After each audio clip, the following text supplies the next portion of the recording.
এবার এই মাখা ভেজে নেব।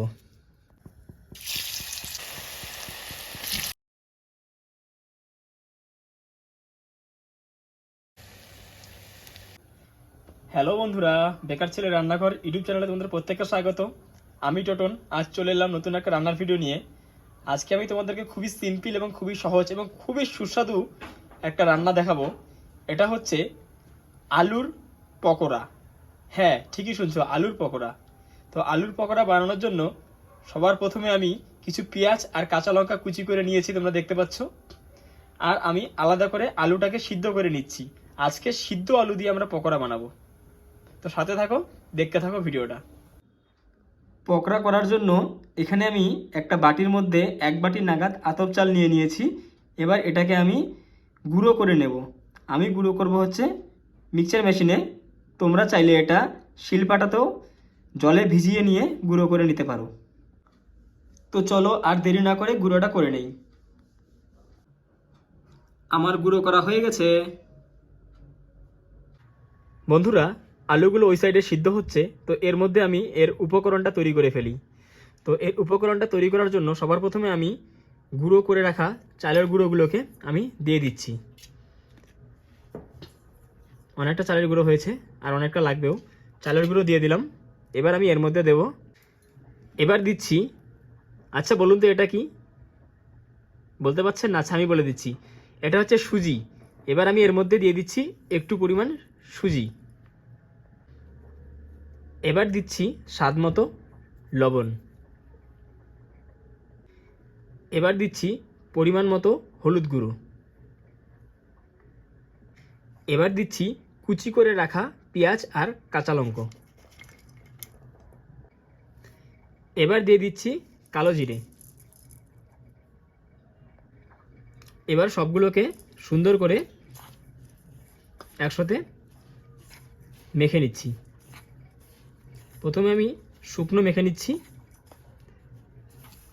তারপরে আলুগুলোকে দিয়ে মেখে নেব। পরে প্রয়োজন যদি হয় একটু জল দেব। এখন সুন্দর কালার আসছে না। সুন্দর করে কিছুক্ষণ মেখে নেওয়ার পরে যখন আমি জল একটু দেব, তার সাথে আলুগুলো দিয়ে মাখবো, তখন কালারটা আসবে। দেখতে থাকুন, একটু পরেই খুবই সুস্বাদু তৈরি হয়ে যাবে। ওইদিকে আমার উপকরণটা তৈরি হয়ে গেছে, আর এদিকে আলুও প্রায় সিদ্ধ হয়ে এসেছে। আর একটু পরে আলুগুলোকে নামিয়ে নেব। আলুগুলো সিদ্ধ হয়ে গেছে। এবার আলুগুলোকে আমি সুন্দর করে ছুলে নেব।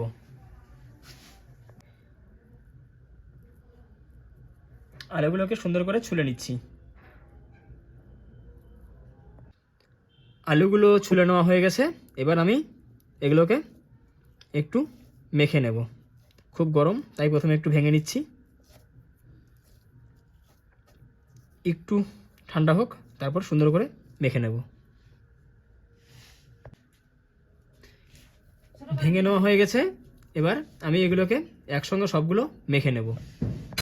এই উপকরণগুলোর মধ্যেই আমি সিদ্ধ করা আলুগুলো দিয়ে দিচ্ছি।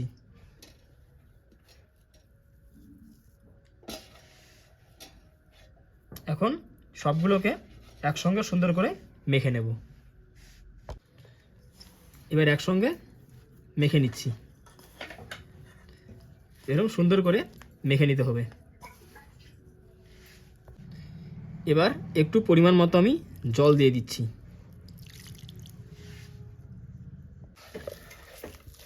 এই মাখাটা খুব সুন্দরভাবে মাখতে হবে, যাতে সব উপকরণগুলো একসঙ্গে সুন্দরভাবে মিশে যায়। এরকমই নরম করবেন, এর থেকে বেশি নরম করা যাবে না। আমার সুন্দর করে মাখা হয়ে গেছে। এবার আমি তেল দিয়ে ভেজে নেব। আমি কড়াই বসিয়ে দিয়েছি। কড়াই গরম হয়ে গেছে। এবার আমি এর মধ্যে দিয়ে দিচ্ছি তেল।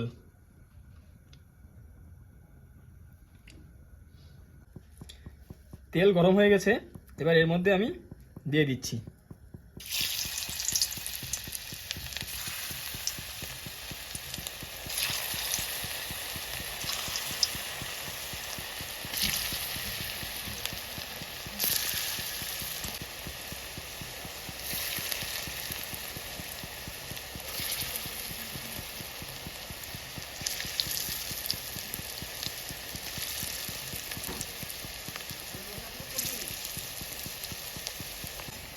এবার আমি একটু একটু করে এগুলোকে উল্টে দেব।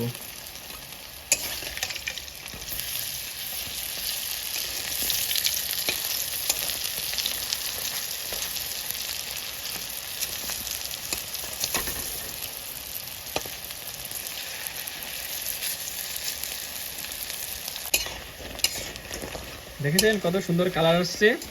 এরকম করেই হালকা আছে সুন্দর করে ভাজতে হবে। বন্ধুরা, ভাজা হয়ে গেছে। এবার আমি এগুলোকে সব তুলে নেব।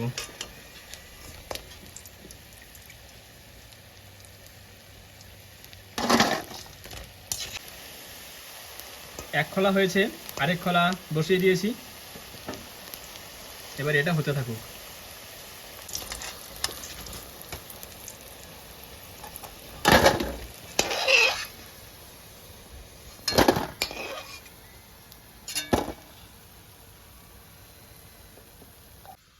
তো বন্ধুরা, আমার পকোড়া বানানো হয়ে গেছে।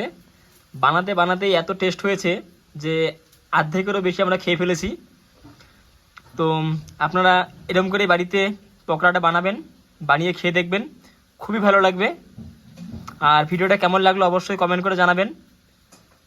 আর আপনাদের যদি আমার ভিডিওটা ভালো লাগে তো ভিডিওটাকে লাইক করবেন এবং আমার চ্যানেলটাকে সাবস্ক্রাইব করবেন। দেখা হচ্ছে পরের ভিডিওতে। ভালো থাকবেন, সুস্থ থাকবেন।